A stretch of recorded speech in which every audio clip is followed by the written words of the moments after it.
Hello, now ma'am. Kumai tunarike nung sari bet na mamay da puri.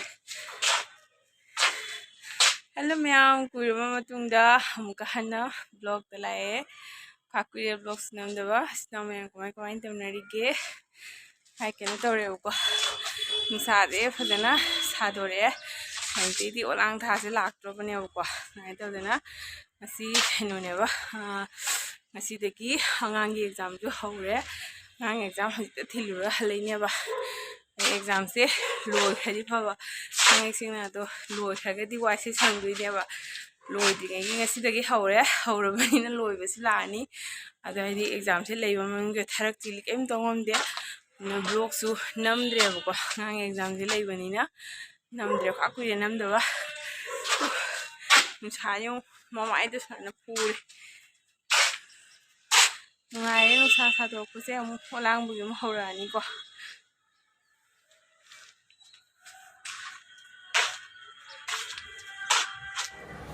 Hello mayam hari amo hindi evening walk ko ne thoglei ne ko evening walk ko ne thogle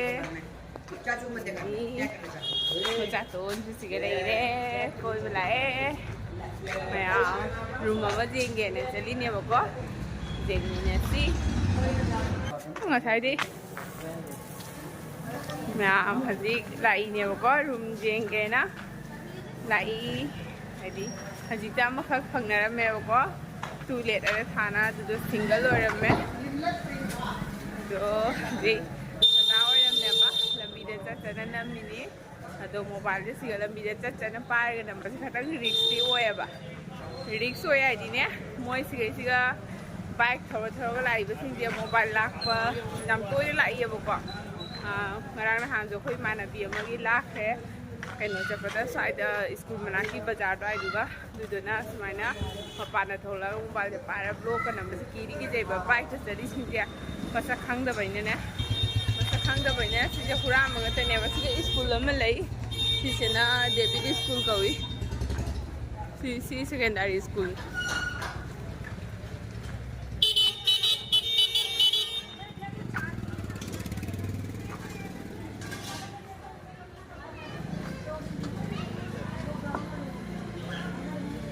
secondary school ni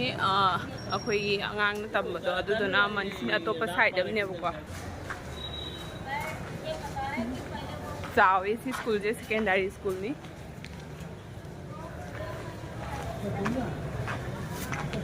ta ton tumma mare tumma ba ninge mai do jenge tum ninge ma tu ninga bana koi ba thola ga siga mo do lai re Auntie ma'am hajik ta su room mama jeng e boko room mama jeng photo khoi changa tre aduna ular tre adu jeng ko room do haidi nga sa cha bo di room do piroi have as minus se room jeng ko se wai boko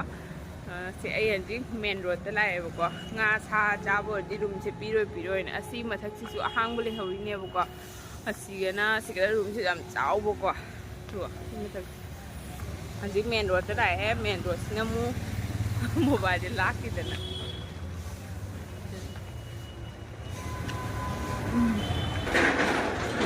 siga am khale na change ba ko gali manu siga am le na di change yene sweet ki dukan le re mi kon men le bro si le tu mi kon men Yung ma'am sige school am lai re gali pitru pipo gali se school lai bine ko sigana sweet dukan am lai sina kai boda am gi type ticket sana ri ngang am ai khutse si blouse ki fi am pare ni blouse je na ye school am lai new content hana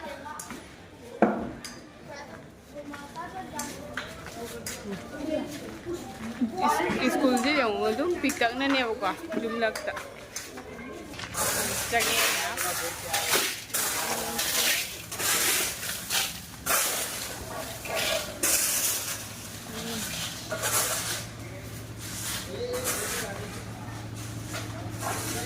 sigara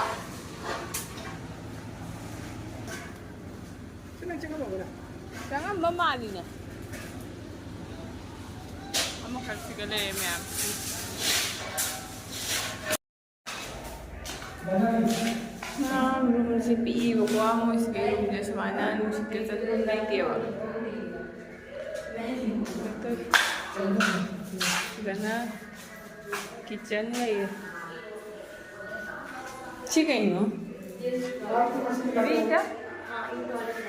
बात kita jengi buko mea mana dapat thong sini pai bela thong seju Patrick pai pada di room jepi buko itu semana pergi ngacak caba di mapulai tu hamdor kan semana kerja mau caba buko jadi kerja aku nak apa mau caba oita kan mau ngacak caba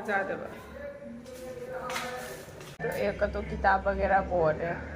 जैसे बच्चे पढ़ने लग जाते हैं तो किताब वगैरह है ना किताब वगैरह है फिर बैग वगैरह है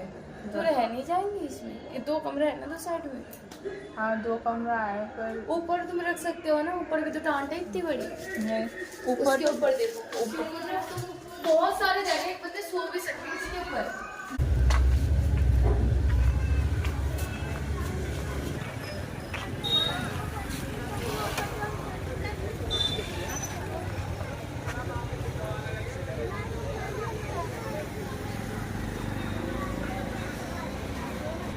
जूस थके ने लाई नहीं मैं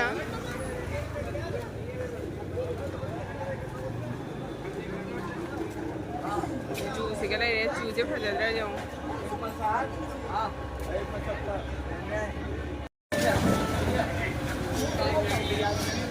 आजा मजा तो उनका पापा का थके जाऊंगी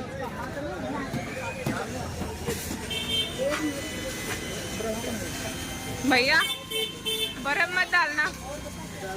मैंगो की सुफंग है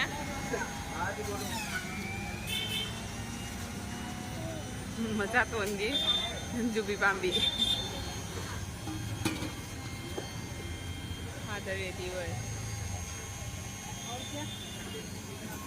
मजा तो उनकी थक तो जेंग जेंग मादी जम पम जब ने बजुस से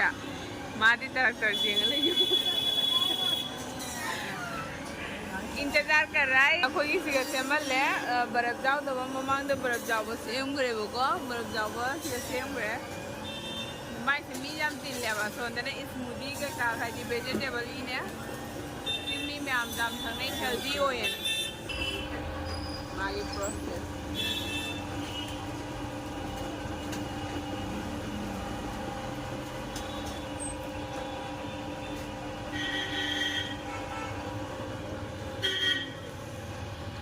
क्या भाई जरा ठंडा है क्या ये बिना बर्फ का है और सेम है बिना बर्फ के किधर ठंडा है करा देना मत पता दो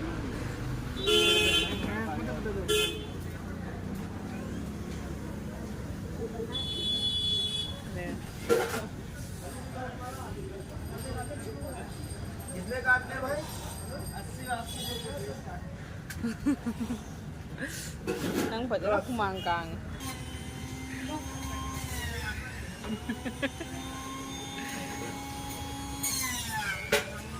sao cái đâu rồi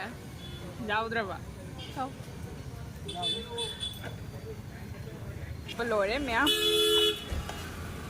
mẹ mà xài cái lâu đấy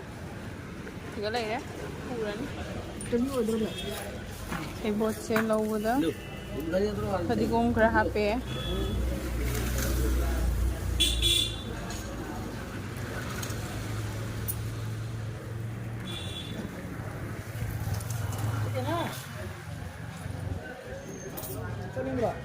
oh kang chui cháu hả वो पकड़ पाओ अच्छा सुना हाँ क्या पकड़ पाओ कौन बोल ए फोटो दादी ला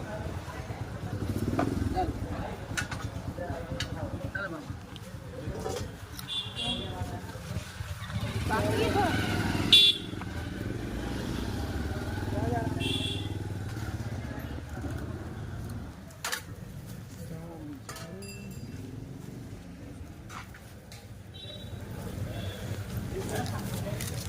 खुला है ही नहीं है Lupa kaya ano? Ay, kung daw lupa kun naman daw. कुछ और भी ना Kaya di kun na ok to di. ठीक है मन ये Ma'am tu, say bot laure, uri khara laure, lauba khuding phatigong khara ka happy aba ko. Ma'am si sira dingo Hawai mubi ay do. Hawai mubi ay do ay di kunjo di. भाई सब्जी वाले मालिक आते हैं ये पीरे बको ये से हाँ कर लो दीदी अब कर लो ये पीरे माय